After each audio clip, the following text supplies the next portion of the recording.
건배! 고생들 했다오. 장례식장 안이 웃음소리로 가득했습니다. 하얀 국화꽃 사이 빈관 앞에서 4명이 소주잔을 부딪혔죠. 시어머니 정춘자가 잔을 비우며 말했어요. 이제 팔자 한번 제대로 펴보자. 이 사실 알면 관 속에서 벌떡 일어날 텐데 팔자 참 기구하다. 젊은 여자가 웃음을 터뜨리며 말했죠. 4사람은 죽은 사람을 애도하는 게 아니었습니다. 관 속엔 시신조차 없었죠. 물에 떠내려가서 못 찾았다니까 더 좋지 뭐. 시아버지 박성철이 입꼬리를 올렸습니다. 바로 그때였어요. 장례식장 문이 열렸습니다. 역광 속에서 한 여자가 걸어 들어왔죠. 검은 정장 차림의 그녀 뒤로 경찰과 정장 입은 사람들이 줄지어 들어섰어요. 소주잔을 든 4명의 얼굴이 하얗게 질렸습니다. 어떻게? 정춘자의 입에서 신음이 새어나왔죠. 죽었어야 할 며느리가 살아서 서 있었으니까요. 여자가 입을 열었습니다. 제 장례식에 참석해 주셔서 감사해요. 그런데 왜 이렇게 즐거워 보이세요? 한서윤이었습니다. 오늘의 이야기 시작 전에 잠시만 구독 버튼을 눌러주세요. 댓글로 시청하고 계신 곳을 말해주세요. 반갑게 인사드리겠습니다. 그럼 이야기 바로 시작하겠습니다. 몇 년 전으로 돌아갑니다. 한서윤은 26살에 결혼을 했어요. 예식장은 작았죠. 하객은 10명도 채 안 됐습니다. 신부 쪽 하객석은 텅 비어 있었어요. 신부 부모님은요? 주례가 조심스럽게 물었죠. 오시지 못했습니다. 서윤이 담담하게 대답했어요. 신랑 쪽 하객들이 수군거렸습니다. 부모도 안 오나? 뭔가 문제 있는 거 아냐? 서윤은 신경 쓰지 않았어요. 이미 예상했던 반응이었거든요. 부모님과는 연락을 끊은 지 오래였습니다. 이유가 있었죠. 서윤은 평범한 삶을 원했어요. 회사 다니고 퇴근 후엔 좋아하는 드라마 보고 주말엔 동네 카페에서 책 읽는 그런 일상이요. 하지만 부모는 달랐습니다. 내가 왜 그런 삶을 살아야 하니? 어머니가 물었었죠. 그냥 좋아서요. 우린 내가 이어받길 바랐어.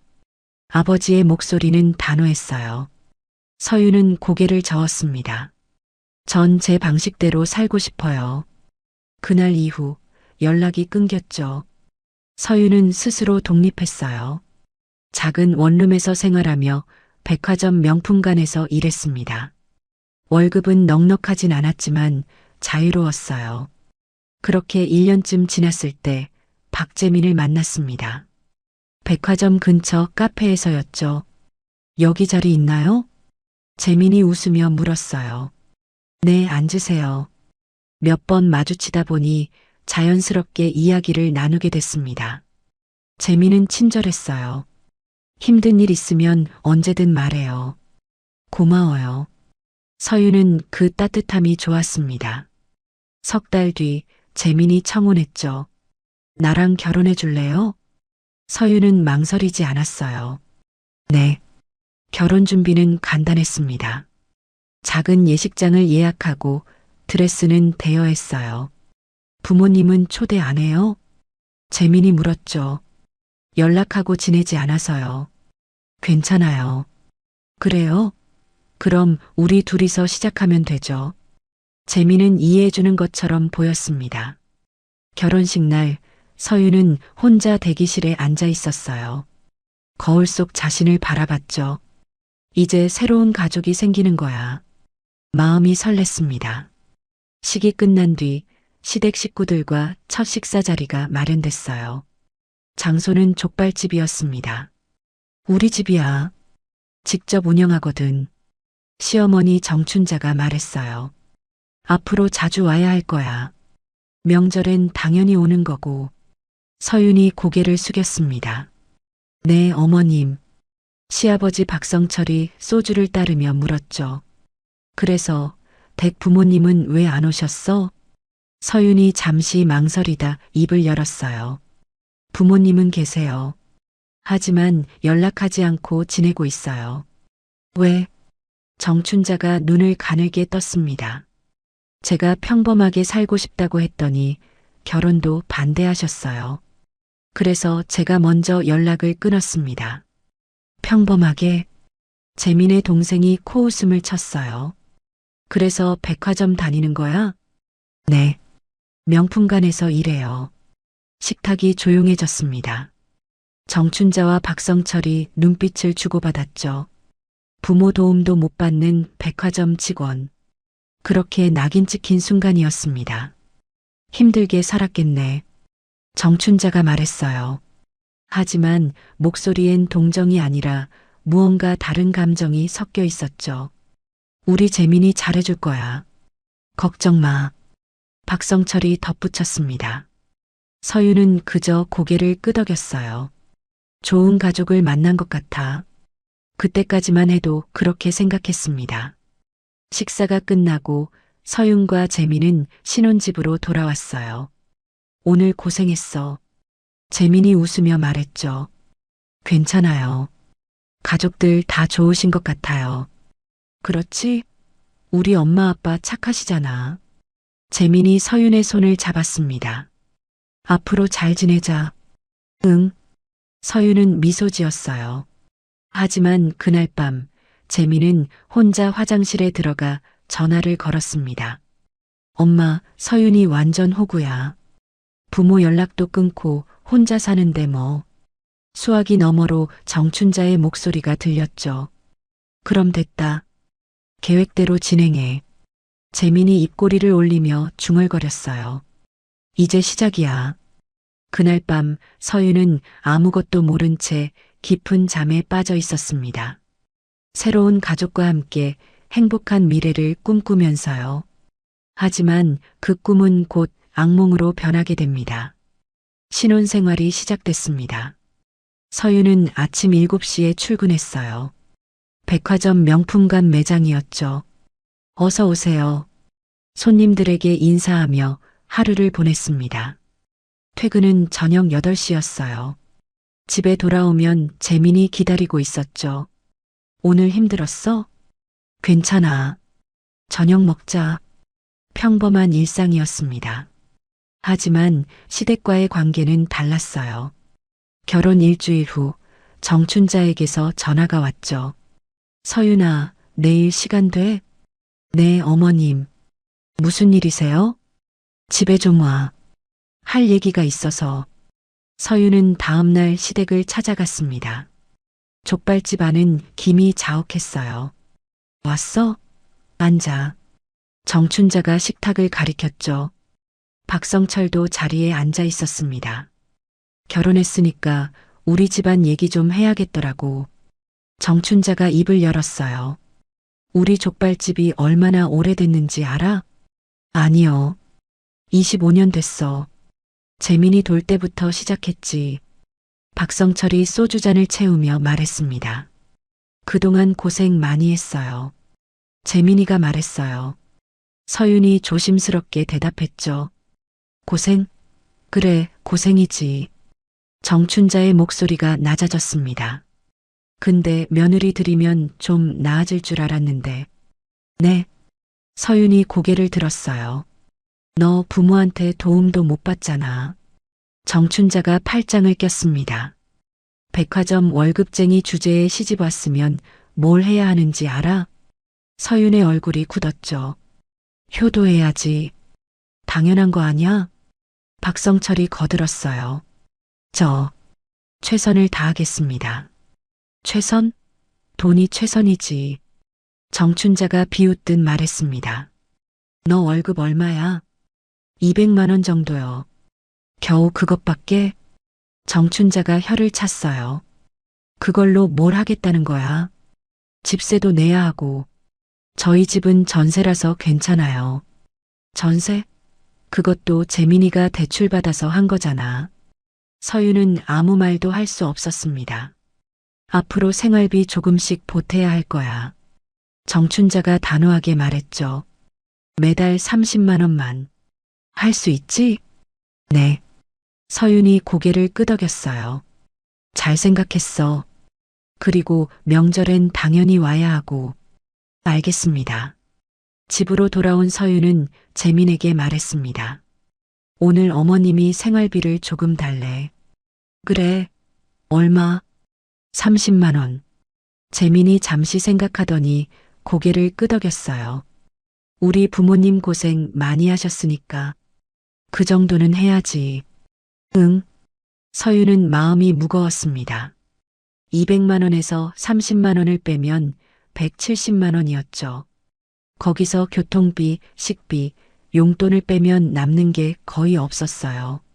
하지만 가족이니까 서윤은 스스로를 다독였습니다. 한 달 뒤 또 전화가 왔어요. 서윤아, 추석이잖아. 정춘자의 목소리였죠. 네, 어머님. 갈 준비하고 있어요. 준비는 무슨? 와서 음식 만들어야지. 네. 혼자 하면 힘들잖아. 며느리가 도와야지. 서윤은 추석 전날 시댁에 갔습니다. 오후 2시부터 밤 11시까지 주방에 서 있었어요. 전 부치고 나물 무치고 고기 굽고. 어휴, 그렇게 하면 언제 다 해? 정춘자가 옆에서 지적했죠. 빨리빨리 해야지. 답답하네. 서윤의 손이 떨렸습니다.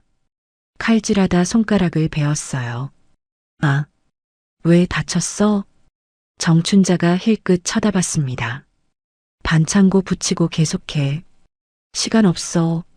네. 서윤은 반창고를 붙이고 다시 칼을 잡았어요. 추석 당일 친척들이 모였습니다. 재민이 결혼했다며? 고모가 물었죠. 응, 저기 있어. 정춘자가 주방에 있는 서윤을 가리켰어요. 며느리가 일은 잘해? 글쎄, 부모 도움도 못 받는 애라 걱정이야. 정춘자의 목소리가 낮아졌습니다. 그래도 백화점 다니잖아. 백화점 직원이 뭐 대단한 줄 알아? 월급 고작 200인데. 친척들이 수군거렸어요. 서윤은 주방에서 그 소리를 다 들었습니다. 얼굴이 화끈거렸죠. 하지만 아무 말도 할 수 없었어요. 식사가 끝나고 설거지를 하는데 신우이가 다가왔습니다. 언니 힘들지? 아니, 괜찮아. 우리 엄마 좀 세시긴 해. 근데 나쁜 분은 아니야. 신우이가 조심스럽게 말했어요. 알아. 이해해. 서윤이 웃으며 대답했죠. 그래도 언니가 우리 오빠 잘 챙겨주니까 고마워. 당연한 거지. 집에 돌아온 서윤은 침대에 쓰러졌습니다. 온몸이 쑤셨어요. 재민이 옆에 누우며 물었죠. 오늘 고생했어. 응. 우리 부모님이 좀 까다로우시긴 하지? 아니야. 괜찮아. 서윤은 그렇게 말했지만 눈물이 핑 돌았습니다. 평범한 삶을 선택한 건데 왜 이렇게 힘들까? 그날 밤 서윤은 오랜만에 부모님 생각을 했어요. 연락을 끊은 지 2년이 넘었죠. 지금 연락하면 뭐라고 하실까? 하지만 전화기를 들 수 없었습니다. 스스로 선택한 길이었으니까요. 다음 날 출근길에 백화점 앞을 지나는데 누군가 서윤을 불렀어요. 서윤 씨? 돌아보니 백화점 부매니저였습니다. 네, 팀장님. 요즘 표정이 안 좋던데 괜찮아요? 네, 괜찮습니다. 혹시 집에 무슨 일 있어요? 아니에요. 신혼이라 적응 중이에요. 서윤이 애써 웃었죠. 그래요? 힘들면 언제든 말해요. 감사합니다. 서윤은 매장으로 들어갔습니다. 손님들에게 미소 지으며 인사했어요. 어서 오세요. 밝은 목소리였죠. 하지만 그 미소 뒤엔 깊은 피로가 숨어 있었습니다. 그날 저녁 정춘자에게서 또 전화가 왔어요. 서윤아, 이번 주말에 와. 네, 어머님. 족발 배달 주문이 많이 들어왔거든. 손 좀 보태줘. 알겠습니다. 서윤은 전화를 끊고 한숨을 내쉬었습니다. 언제까지 일해야 하지. 하지만 거절할 수 없었어요. 며느리였으니까요. 그 주말 서윤은 새벽 5시에 시댁으로 향했습니다. 거리는 아직 어두웠어요. 족발집 문을 열자 정춘자가 앞치마를 입고 서 있었죠. 왔어? 빨리 들어와. 네, 어머님. 서윤이 안으로 들어갔습니다. 주방엔 거대한 가마솥이 놓여 있었어요. 오늘 주문이 50개야. 점심까지 다 준비해야 해. 정춘자가 족발을 가리켰습니다. 저기 있는 거 다 삶아야 해. 할 수 있지? 네. 서윤은 긴 집게를 들었어요. 뜨거운 김이 얼굴을 때렸죠. 가까이 가. 그래야 제대로 뒤집지. 정춘자가 서윤을 가마 앞으로 밀었습니다. 열기가 피부를 찔렀어요. 서윤이 조심스럽게 족발을 뒤집었죠. 너무 느려. 빨리빨리 해야 한다니까. 네. 땀이 이마를 타고 흘러내렸습니다. 손이 미끄러웠어요. 집게를 놓칠 뻔했죠. 조심해. 족발 떨어뜨리면 어떡하려고. 정춘자가 소리쳤습니다. 서윤의 손이 떨렸어요. 1시간쯤 지났을까? 손바닥이 빨갛게 익어갔습니다. 뜨거운 김에 데인 거였죠. 어머님, 잠깐만 쉬어도 될까요? 쉬긴 무슨. 아직 반도 안 했어. 정춘자가 차갑게 대답했어요. 손이 좀 아파서. 손? 그까짓 거 참아. 우린 몇십 년을 이렇게 했는데. 서윤은 입을 다물었습니다. 다시 집게를 잡았어요. 오전 10시가 되자 족발이 다 삶아졌습니다. 이제 썰어야지. 정춘자가 커다란 칼을 내밀었죠. 어머님이 보여주시면. 바쁘니까 내가 해. 어렵지 않아. 서윤이 칼을 받아들었어요. 족발을 도마에 올렸습니다. 칼을 대는데 손에 힘이 없었죠. 똑바로 자르라니까. 울퉁불퉁하면 손님들이 뭐라고 하겠어. 정춘자의 목소리가 날카로워졌습니다. 서윤이 힘을 주자 칼이 미끄러졌어요. 손가락을 베었습니다. 아, 피가 흘러나왔죠. 또 다쳤어? 어휴, 답답해 죽겠네. 정춘자가 혀를 찼습니다. 반창고 붙이고 와. 빨리. 네. 서윤은 화장실로 달려가 손을 씻었어요. 거울 속 자신의 얼굴을 봤습니다. 창백하고 지쳐 보였죠. 왜 이러고 살지. 하지만 다시 주방으로 돌아갔어요. 족발을 계속 썰었습니다. 점심때가 되자 배달 주문이 쏟아졌어요. 서윤아, 포장 좀 도와줘. 박성철이 말했습니다. 네, 아버님. 서윤은 족발을 비닐봉지에 담았어요. 양념장도 함께 넣었죠. 빨리 안 해? 배달 나가야 한다고. 정춘자가 재촉했습니다. 서윤의 손이 더 빨라졌어요. 정신없이 움직였죠. 오후 2시쯤 되자 주문이 끝났습니다. 서윤은 의자에 주저앉았어요. 온몸이 축 늘어졌습니다. 밥 먹어. 정춘자가 식판을 내밀었죠. 냉면이었어요. 감사합니다. 서윤이 젓가락을 들었습니다. 배가 고팠지만 입맛이 없었어요. 밥도 제대로 못 먹어? 체력이 없으니까 일도 못하지. 정춘자가 중얼거렸습니다. 서윤은 억지로 면을 삼켰어요. 다 먹었으면 설거지해. 네. 서윤은 일어나 주방으로 갔습니다. 싱크대엔 그릇이 산더미처럼 쌓여 있었어요.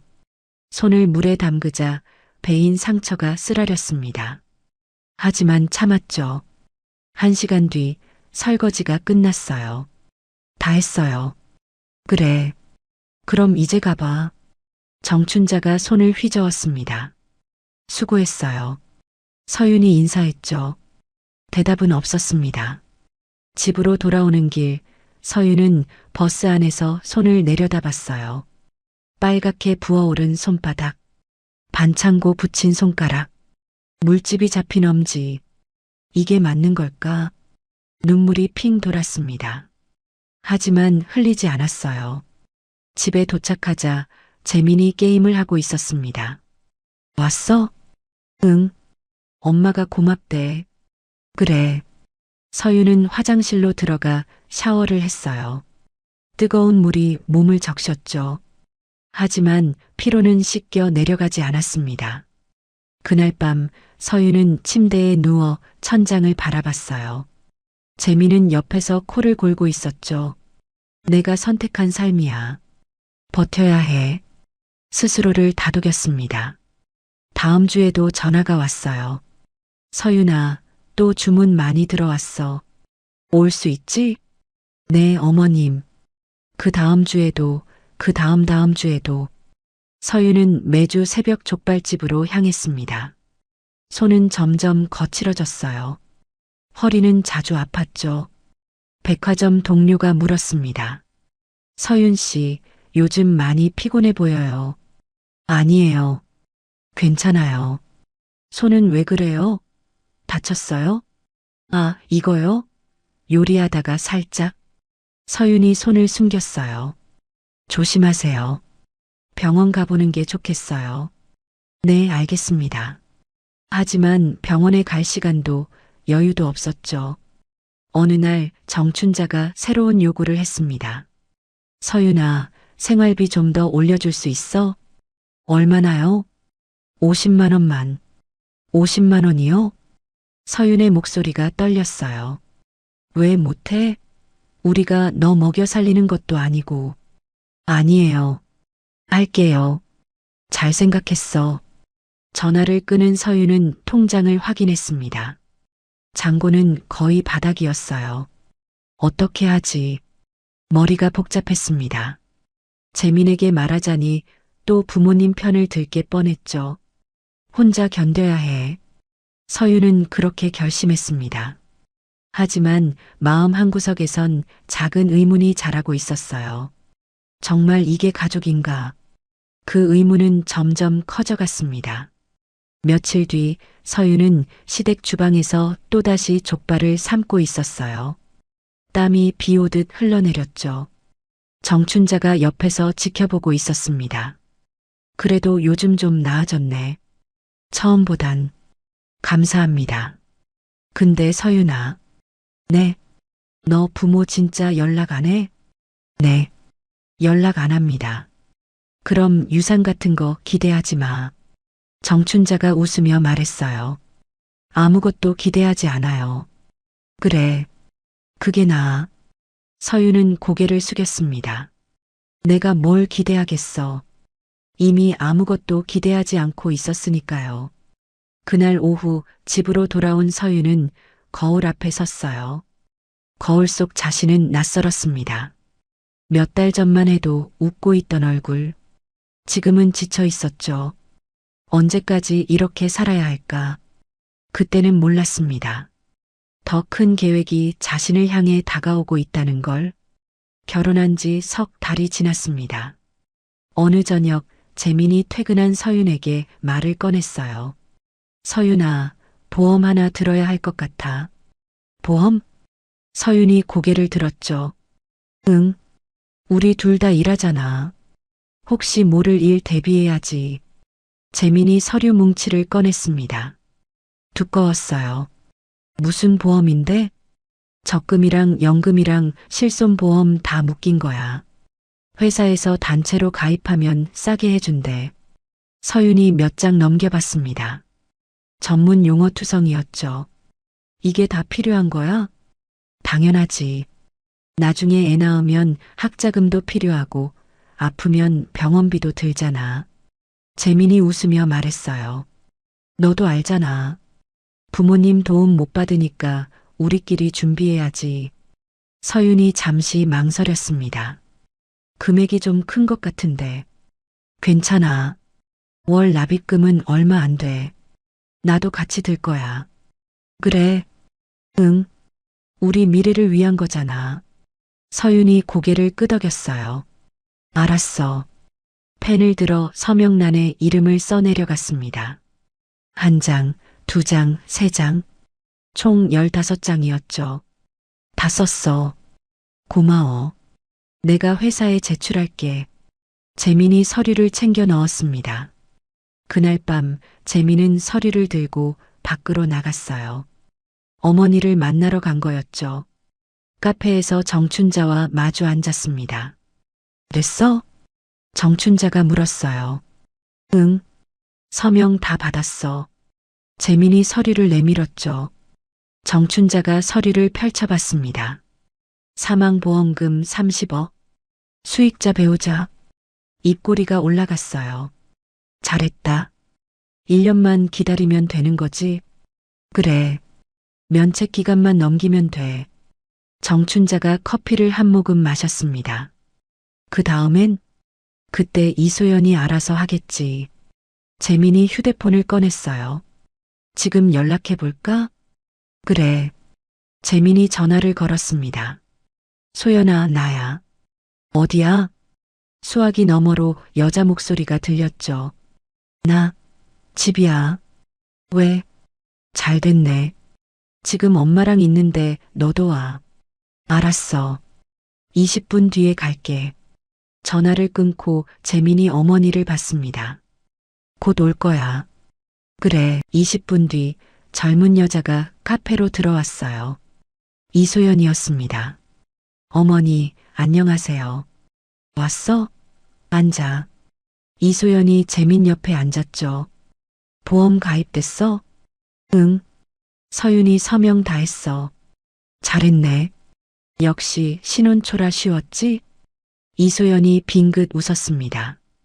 1년 뒤면 면책 끝나는 거 맞지? 정춘자가 물었어요. 맞아요. 그때까지는 자연사 아니면 보험금 안 나와요.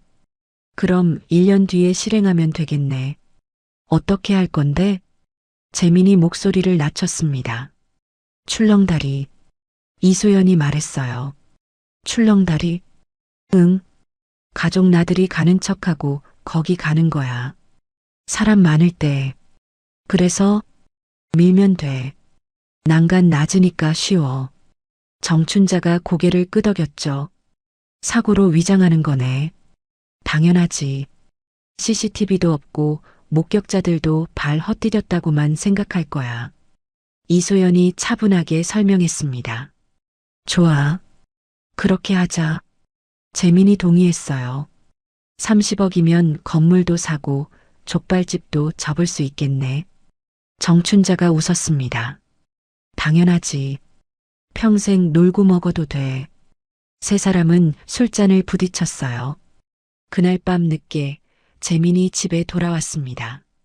서윤은 이미 잠들어 있었죠. 재민은 조용히 침대에 누웠어요. 1년만 참으면 돼. 작게 중얼거렸습니다. 하지만 서윤은 자고 있지 않았어요. 눈을 감고 있었을 뿐이었죠. 며칠 뒤 또다시 이상한 일이 있었습니다. 재민이 밤늦게 전화 통화를 하더니 거실로 나갔어요. 서윤은 침실 문을 살짝 열고 귀를 기울였죠. 엄마, 걱정 마. 다 계획대로야. 재민의 목소리였습니다. 출렁다리 다음 주에 한번 가볼까? 위치 확인하려고. 응. 서윤한테는 가족 나들이라고 할게. 좋아. 그럼 그렇게 해. 서윤의 심장이 빠르게 뛰었어요. 출렁다리? 왜? 불안한 예감이 들었죠. 다음 날 아침 재민이 말했습니다. 서윤아, 이번 주말에 어디 갈까? 어디? 출렁다리 있는데. 경치 좋다던데. 갑자기? 응. 요즘 스트레스 많잖아. 기분 전환도 할 겸. 서윤이 재민을 쳐다봤어요. 평소와 다를 게 없는 표정이었죠. 우리 부모님도 모시고 갈까? 가족끼리. 부모님도요? 응. 엄마가 요즘 힘들어 하시거든. 나들이 가면 좋아하실 것 같아. 서윤은 뭔가 이상했습니다. 하지만 거절할 수 없었어요. 그럴까요? 그래. 내가 말씀드릴게. 재민이 웃으며 전화를 꺼냈죠. 그날 저녁 서윤은 혼자 소파에 앉아 있었습니다. 머릿속이 복잡했어요. 보험, 출렁다리, 1년. 단어들이 맴돌았죠. 연결되지 않는 것 같으면서도 뭔가 이어지는 느낌이었습니다. 설마 생각하기 싫었어요. 하지만 불안감은 점점 커졌죠. 그날 밤 서윤은 잠들지 못했습니다. 재민이 옆에서 코를 골고 있었어요. 서윤은 천장을 바라봤죠. 내가 너무 예민한 걸까? 스스로를 의심했습니다. 하지만 직감은 계속 경고하고 있었어요. 뭔가 잘못됐어. 새벽 3시쯤 서윤은 조용히 일어났습니다. 거실로 나가 재민의 가방을 뒤졌어요. 서류가 있었죠. 보험 가입 확인서. 서윤이 서류를 펼쳤습니다. 사망보험금 30억 원. 수익자 박재민. 손이 떨렸어요. 면책기간 1년. 숨이 막혔습니다. 이게 뭐지? 서류를 더 읽어 내려갔어요. 가입일은 3달 전. 본인이 서명한 날이었죠. 그때 그 서류가 이거였어? 머리가 복잡했습니다. 적금과 연금이라고 했는데 거짓말이었던 거죠. 서윤은 서류를 다시 가방에 넣었어요. 침실로 돌아와 침대에 누웠습니다. 잠이 오지 않았어요. 1년 뒤 출렁다리 퍼즐 조각들이 맞춰지기 시작했습니다. 그리고 그 퍼즐은 끔찍한 그림을 만들고 있었죠. 나를 죽이려는 거야? 등골이 서늘해졌어요. 하지만 확신할 수 없었습니다. 증거가 없어. 서윤은 눈을 감았어요. 더 지켜봐야 해.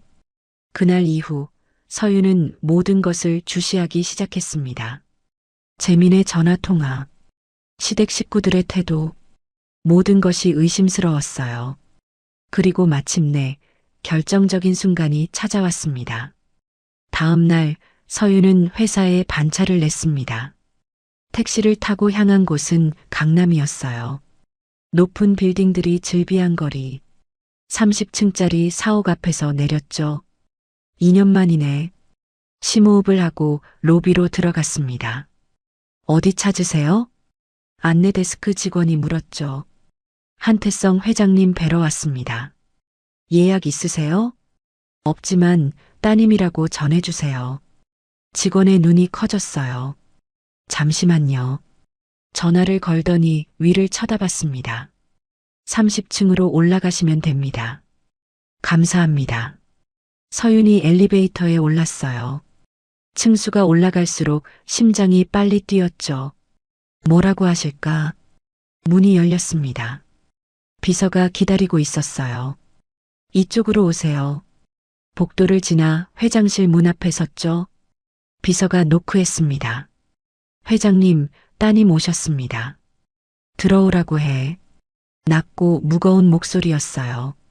서윤이 문을 열고 들어갔습니다. 넓은 회장실. 통유리 너머로 서울 시내가 한눈에 보였죠. 책상 앞에 한 남자가 앉아 있었어요. 60대 초반. 서윤의 아버지 한태성이었습니다. 앉아라. 서윤이 소파에 앉았어요. 아버지도 맞은편에 앉았죠. 2년 만이구나. 네. 잘 지냈니? 예. 짧은 대답이었습니다. 한태성이 서윤을 바라봤어요. 얼굴이 많이 상했구나. 그래요? 살도 빠지고 손도 거칠어졌어. 아버지의 눈빛이 깊어졌죠. 무슨 일이 있었니? 서윤이 입술을 깨물었습니다. 눈물이 핑 돌았어요. 아버지, 말해봐라. 죄송해요. 뭐가? 제가 선택한 길이었는데 이렇게 찾아와서. 서윤의 목소리가 떨렸죠. 한태성이 앞으로 몸을 기울였어요. 천천히 말해. 서윤이 심호흡을 했습니다. 그리고 모든 것을 털어놓기 시작했어요. 결혼 이야기부터 시댁의 학대, 족발집 새벽 노동, 손대이고 배인 일, 생활비 갈취, 그리고 마지막으로 보험 이야기. 한태성의 표정이 굳었습니다. 네. 제가 모르는 사이에 가입됐어요. 수익자는 남편이요. 그래서 어젯밤에 대화를 들었어요. 출렁다리에서 저를 밀어서 서윤의 목소리가 끊겼어요. 한태성이 주먹을 쥐었죠. 계속해라. 사고로 위장할 거래요. 1년 뒤에, 1년 뒤면 넉 달 남았어요. 회장실이 조용해졌습니다.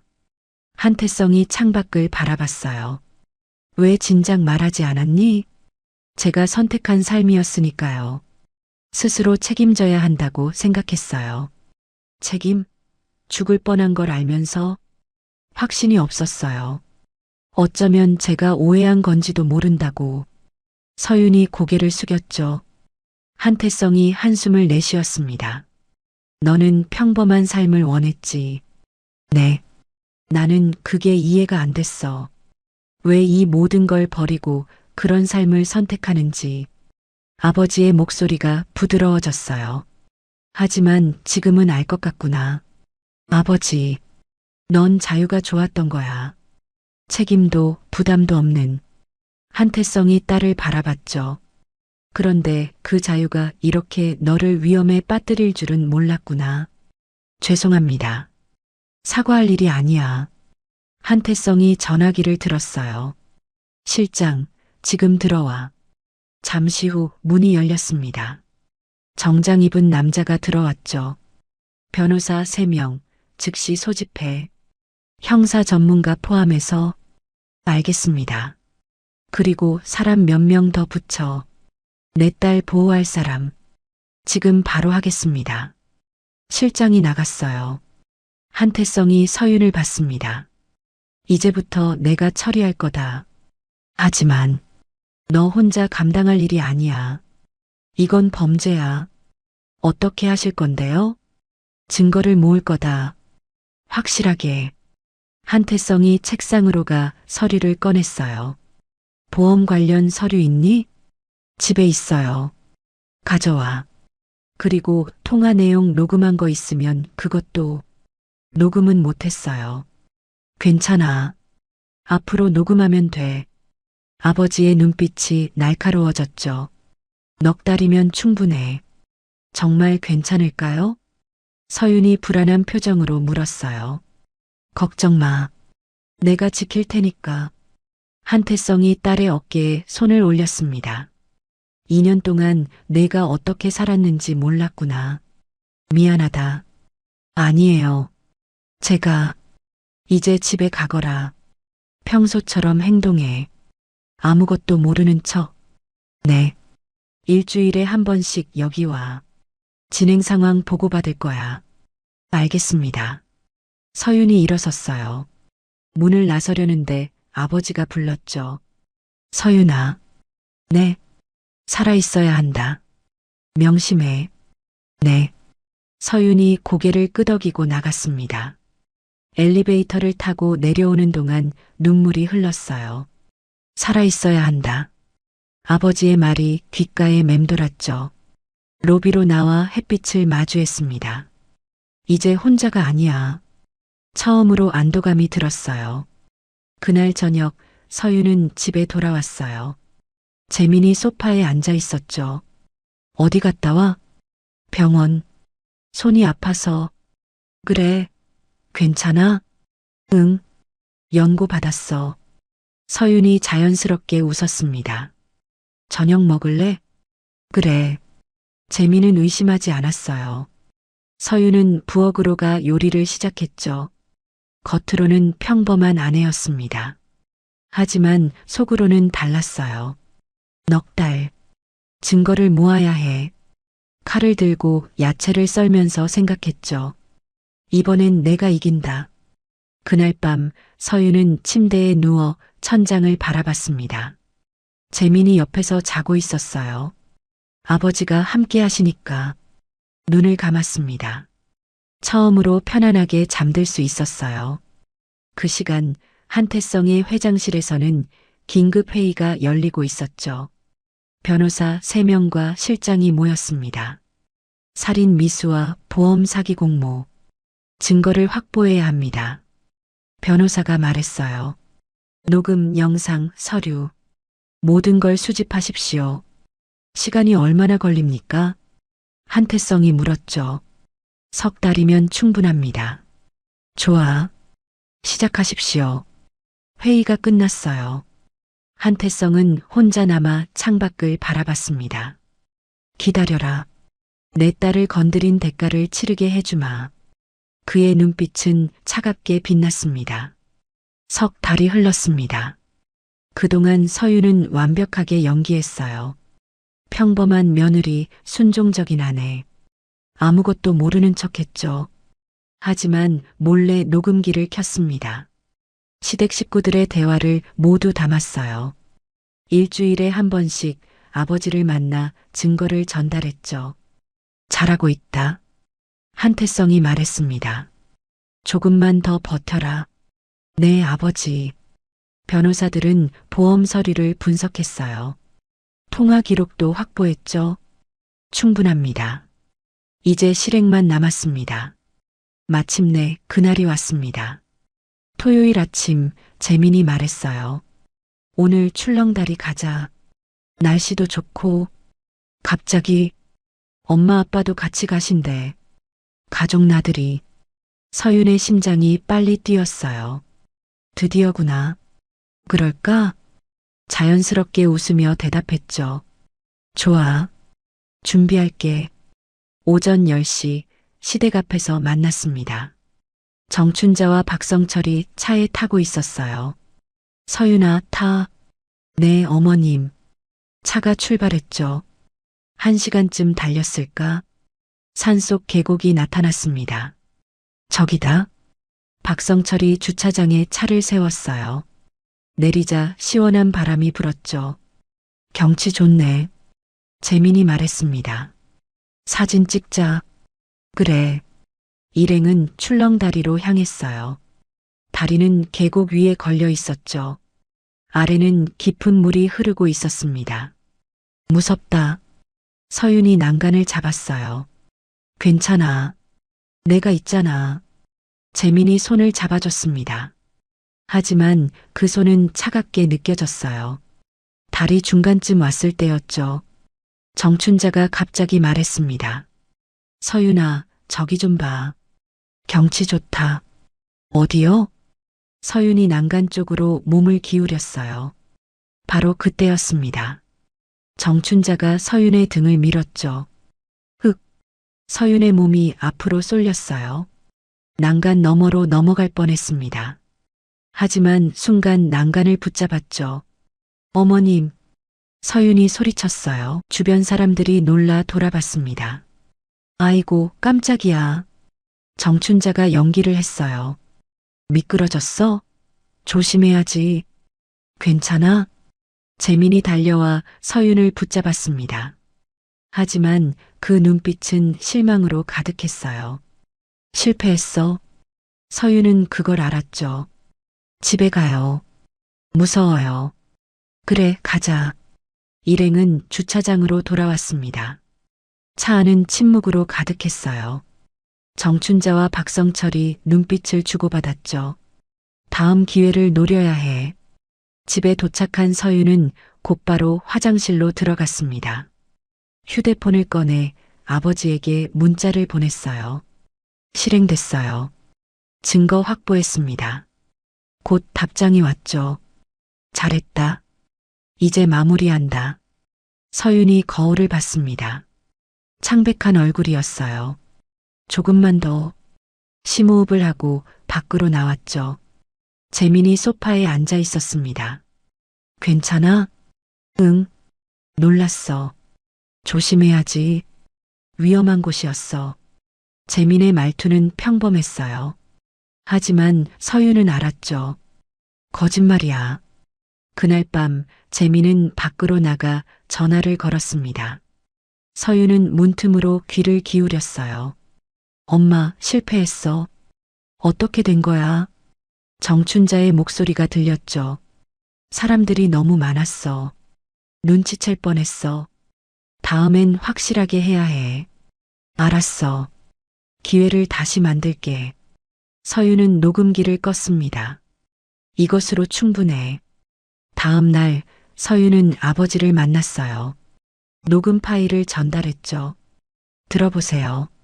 한태성이 재생 버튼을 눌렀습니다. 재민과 정춘자의 대화가 흘러나왔어요. 실패했어. 다음엔 확실하게.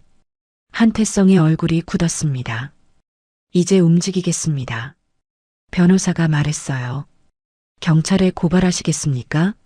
아니. 한태성이 고개를 저었죠. 더 확실한 방법이 있어. 무슨 뜻입니까? 장례식을 치를 거야. 네.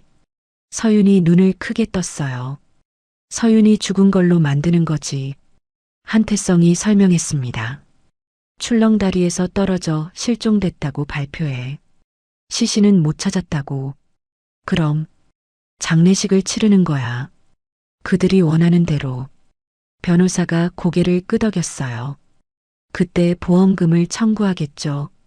맞아. 그 순간 체포하는 거야. 하지만 위험하지 않습니까? 서윤은 안전한 곳에 있을 거야. 한태성이 딸을 봤죠. 넌 죽은 사람이 되는 거다. 며칠만. 알겠습니다.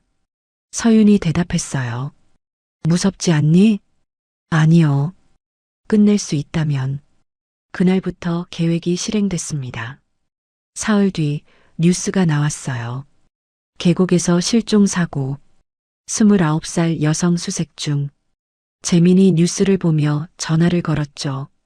엄마 봤어? 응. 드디어구나. 이제 장례 준비해야지. 보험금은 언제 나와? 한 달 뒤래. 시신 못 찾으면 사망 처리된대. 좋아. 기다리자. 서윤은 안전가옥에 숨어 있었습니다. 창밖을 바라보며 생각했어요. 곧 끝나. 며칠이 지나자 수색이 중단됐죠.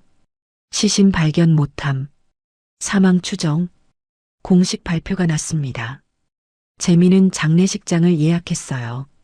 3일장으로 할게요. 관은 빈 걸로 하시겠습니까? 네. 시신이 없으니까요. 장례식 날짜가 잡혔습니다. 그날 서윤은 정장을 입고 거울을 봤어요. 마지막이야. 한태성이 옆에 섰죠. 준비됐니? 네. 가자. 내 장례식에. 차가 출발했습니다. 장례식장을 향해. 그곳에서 모든 게 끝날 예정이었죠. 차 안에서 서윤은 창밖을 바라봤어요. 이제 진짜 끝이야. 주먹을 쥐었습니다. 곧 도착할 장례식장. 그곳에서 죽은 사람이 살아 돌아올 거예요. 그리고 진실이 드러날 겁니다. 모든 거짓말이 무너지는 순간. 서윤은 그 순간을 기다리고 있었죠. 장례식장 입구에 고 한서윤이라는 현수막이 걸렸습니다. 문상객은 거의 없었어요. 시댁 식구들과 몇몇 친척뿐이었죠. 빈소안 관 앞에 영정 사진이 놓여 있었습니다. 하지만 관 속은 텅 비어 있었어요. 정춘자가 검은 상복을 입고 앉아 있었죠. 눈물은 없었습니다. 오히려 입꼬리가 살짝 올라가 있었어요. 고생 많으셨습니다. 몇몇 사람들이 조문했습니다. 네, 감사합니다. 정춘자가 건성으로 대답했어요. 박성철도 옆에 앉아 있었죠. 무표정한 얼굴. 슬픔은 찾아볼 수 없었습니다. 재민은 상주석에 앉아 고개를 숙이고 있었어요. 하지만 눈은 웃고 있었죠. 드디어 끝났어. 오후 2시쯤 친척들이 모였습니다. 조문이 끝나자 분위기가 바뀌었어요. 이제 식사나 하자. 박성철이 일어났습니다. 그래야지. 정춘자도 따라 일어났죠. 별실로 자리를 옮겼어요. 상을 차리고 술을 꺼냈습니다. 고생했어, 재민아. 삼촌이 잔을 따라줬어요. 괜찮습니다. 재민이 잔을 받았죠. 젊은 나이에 과부되다니 안 됐다. 뭐 어쩔 수 없죠. 재민의 목소리엔 슬픔이 없었습니다. 오히려 담담했어요. 그래도 보험은 드러났지? 고모가 조심스럽게 물었습니다. 정춘자가 빙긋 웃었어요. 당연하지. 우리가 바보야? 얼마나 되는데? 30억. 뭐? 30억? 친척들의 눈이 커졌죠. 대박이네. 그 돈이면 뭐든 할 수 있겠어. 건물 사야지, 건물. 박성철이 소주를 마시며 말했습니다. 족발집은 접을 거야. 이제 건물주 되는데. 부럽다, 정말. 친척들이 부러운 눈빛으로 쳐다봤어요. 정춘자가 잔을 들었습니다. 다들 한 잔씩 하자고. 좋지. 술잔이 부딪혔어요. 장례식장이 아니라 축하형 같았죠. 그나저나 며느리 시신은 못 찾았어? 응. 물에 떠내려갔대. 정춘자가 대수롭지 않게 말했습니다. 그게 더 좋지 뭐. 장례 비용도 안 들고. 맞아. 관도 비어 있잖아. 허허, 그것도 그렇네. 사람들이 웃음을 터뜨렸어요. 죽은 사람을 애도하는 자리가 아니었습니다. 돈을 계산하는 자리였죠. 재민아, 보험금 언제 나와? 한 달 뒤요. 빨리 나왔으면 좋겠다. 저도요. 재민이 술을 마셨습니다. 그때 문이 열렸어요. 젊은 여자가 들어왔죠. 이소연이었습니다. 늦어서 죄송해요. 왔어? 앉아. 정춘자가 자리를 권했어요. 고생 많았어요, 어머니. 이소연이 정춘자 옆에 앉았습니다. 친척들이 수군거렸죠. 저 여자는 누구야? 재민이 친구래. 장례식에 친구가 왜 와? 하지만 정춘자는 신경 쓰지 않았어요. 소연아, 술 한잔 해. 감사합니다. 이소연이 잔을 받았죠. 이제 다 끝났네요. 그러게. 내 덕분이야. 제가 뭐려. 어머니가 잘하셨죠. 두 사람이 웃으며 잔을 부딪혔습니다. 재민도 함께 웃었어요.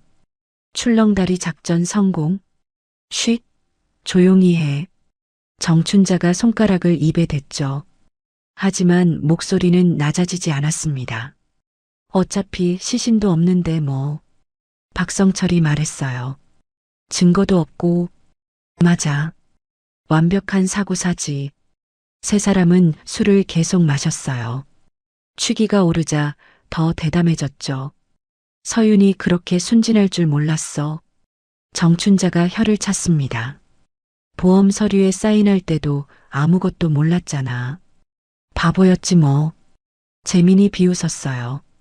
부모한테 도움도 못 받는 주제에. 그래도 쓸모는 있었어. 30억이잖아. 이소연이 말했죠. 며느리 하나 잘 써먹었지. 정춘자가 웃음을 터뜨렸습니다. 다른 친척들도 따라 웃었어요. 장례식장이 웃음소리로 가득 찼습니다. 죽은 사람에 대한 예의는 없었어요. 오직 돈 계산뿐이었죠. 건물은 어디다 살 거야? 강남이 좋을까? 아니야, 분당이 낫지. 월세 받으면 얼마나 될까? 한 달에 1,000만 원은 되겠지. 와, 대박. 사람들의 눈이 반짝였어요. 탐욕으로 가득한 눈빛이었죠. 오후 4시쯤 술자리가 무르익었습니다. 정춘자가 일어나 관 앞으로 갔어요. 빈 관을 쓰다듬으며 중얼거렸죠. 서윤아, 고마워. 덕분에 우리 인생 피겠다. 비웃는 투였습니다. 박성철도 다가왔어요. 평생 족발이나 삶을 뻔했는데 말이야. 이제 건물 주지. 두 사람이 웃었어요. 재민도 관 앞에 섰습니다. 미안해, 서윤아. 근데 어쩔 수 없었어. 돈이 필요했거든. 전혀 미안해 보이지 않았죠. 이소연이 재민의 팔을 잡았습니다. 이제 우리 결혼할 수 있겠네. 그래. 1년쯤 뒤에. 너무 빨리 하면 의심받잖아. 알아. 적당히 기다렸다가 하자. 네 사람은 빈 관을 앞에 두고 웃고 있었어요. 그 모습은 소름 끼쳤습니다. 인간이 어떻게 저렇게 될 수 있을까? 오후 5시. 친척들이 하나둘 돌아가기 시작했어요. 조심해서 가. 응, 나중에 건물 구경시켜줘. 그래, 언제든지. 빈소엔 정춘자, 박성철, 재민, 이소연만 남았습니다. 후유, 거칠해하느라 힘들었네. 정춘자가 상복을 벗으며 말했어요. 이제 끝이야. 아니, 이제 시작이지. 박성철이 웃었습니다. 30억으로 새 인생. 네 사람은 다시 술잔을 들었어요. 건배. 잔이 부딪혔죠. 바로 그때였습니다. 장례식장 문이 열렸어요. 모두의 시선이 문 쪽으로 향했습니다. 역광 속에서 누군가 걸어 들어오고 있었죠. 검은 정장을 입은 여자. 그 뒤로 여러 사람들이 따라 들어왔어요. 정춘자의 얼굴이 하얗게 질렸습니다. 손에 들고 있던 술잔이 바닥에 떨어졌어요. 어떻게? 떨리는 목소리가 새어나왔죠. 박성철도 얼어붙었어요. 재민의 입이 벌어졌습니다. 이소연은 뒤로 물러섰죠. 죽었어야 할 사람이 살아서 걸어 들어오고 있었으니까요. 한서윤이었습니다. 한서윤이 천천히 걸어 들어왔습니다. 그 뒤로 한태성 회장이 나타났어요. 정장 입은 변호사 3명, 그리고 경찰관 5명이 함께였죠. 정춘자가 뒷걸음질 쳤습니다. 이게 무슨... 목소리가 떨렸어요. 서윤이 빈 관 앞에 섰습니다. 관 뚜껑을 쓰다듬으며 말했죠. 제 장례식에 참석해 주셔서 감사합니다. 차분한 목소리였어요. 그런데 왜 이렇게 즐거워 보이셨어요? 재민이 얼굴이 새하얗게 질렸습니다. 서윤아, 내가 어떻게... 죽었어야 했죠? 서윤이 재민을 똑바로 쳐다봤어요. 출렁다리에서 떨어져서 박성철이 벽에 붙었습니다. 아니, 우리가... 변명하지 마세요. 서윤이 손을 들었죠. 한태성이 앞으로 나왔습니다. 내 소개를 하겠네. 무거운 목소리였어요. 나는 한태성이야. 한서윤의 아버지. 뭐? 정춘자의 입이 떡 벌어졌습니다. 한태성? 그 한태성? 대한그룹 회장이시죠. 변호사가 명함을 내밀었어요. 정춘자가 명함을 받아들었습니다. 손이 부들부들 떨렸죠. 대한그룹. 재벌. 그래. 내 딸이 너희 집 며느리였지. 한태성의 눈빛이 차가웠습니다.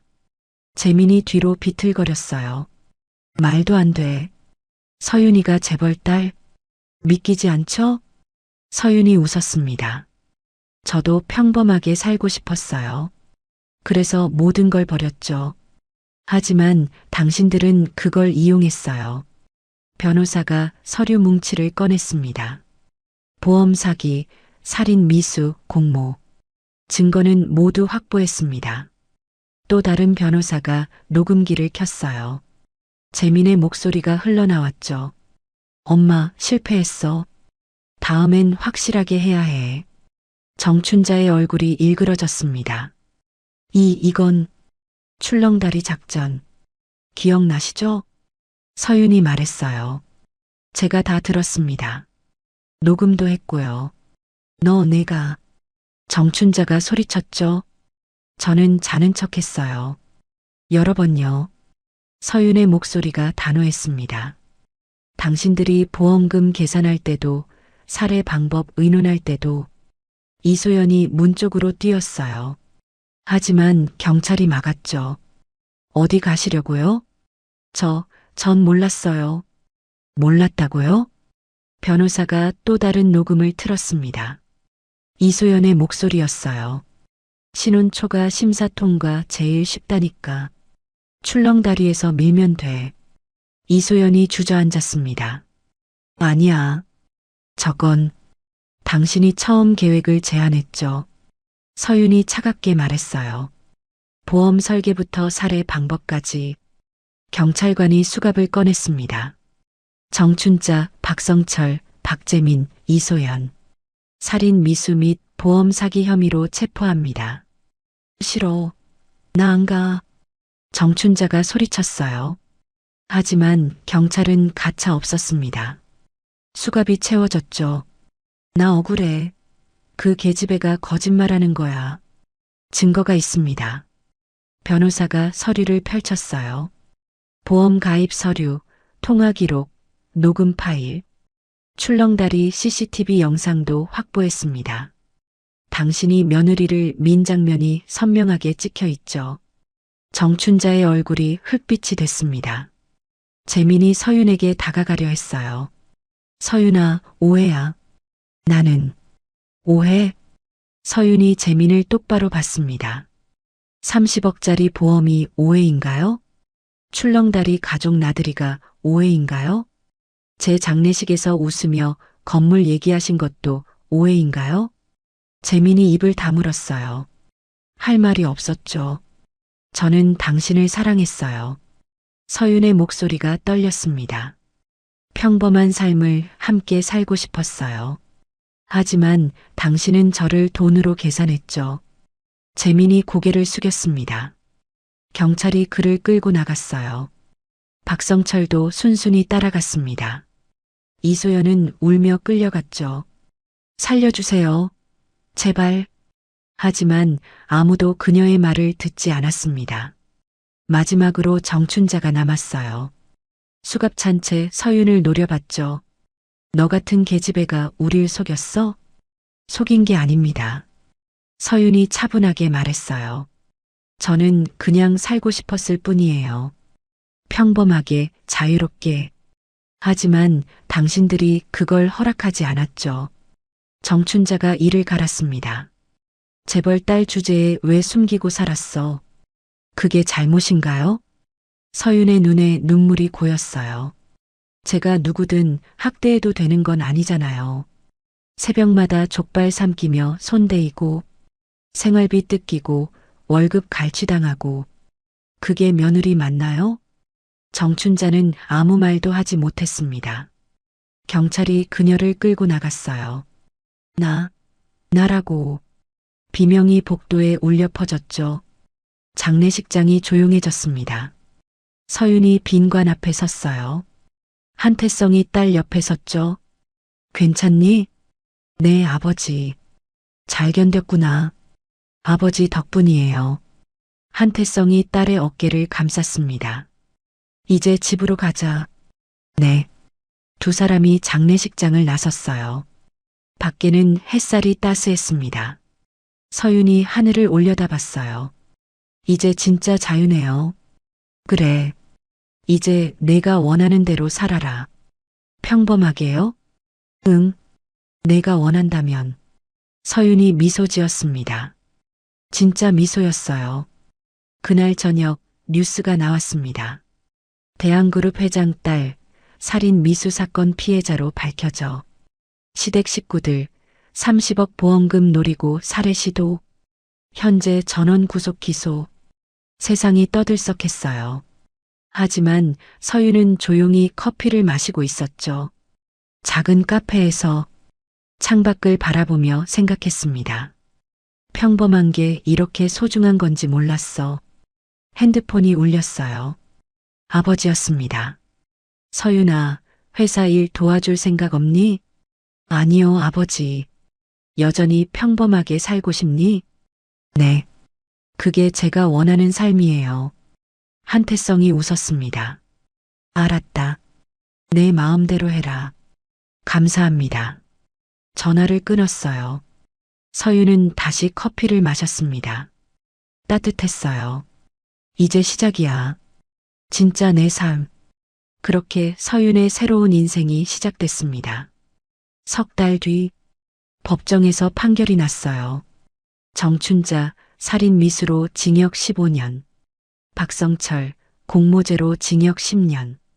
박재민 살인 미수 및 보험 사기로 징역 20년. 이소연 공모 및 교사로 징역 12년. 모두 중형을 받았죠. 서윤은 법정에 있었습니다. 판결문을 들으며 생각했어요. 이제 정말 끝이구나. 법정을 나서는데 기자들이 몰려들었죠. 한서윤 씨, 한 말씀 해주세요. 서윤이 걸음을 멈췄습니다. 마이크 앞에 섰어요. 저는 평범한 삶을 원했을 뿐입니다. 하지만 그걸 이용한 사람들이 있었죠. 사람을 돈으로 계산하는 순간 그 인생은 이미 끝난 겁니다. 짧은 말이었어요. 하지만 무게가 있었죠. 서윤은 고개를 숙이고 떠났습니다. 그날 밤 서윤은 작은 원룸에 혼자 앉아 있었어요. 재벌가 딸이지만 여전히 평범하게 살기로 했죠. 창밖을 바라봤습니다. 별이 빛나고 있었어요. 이제 진짜 내 인생이야. 미소 지었습니다. 그리고 새로운 내일을 기다렸어요. 자유로운, 평범한, 행복한 내일을. 지금까지 사연 빛나는 밤이었습니다. 감사합니다.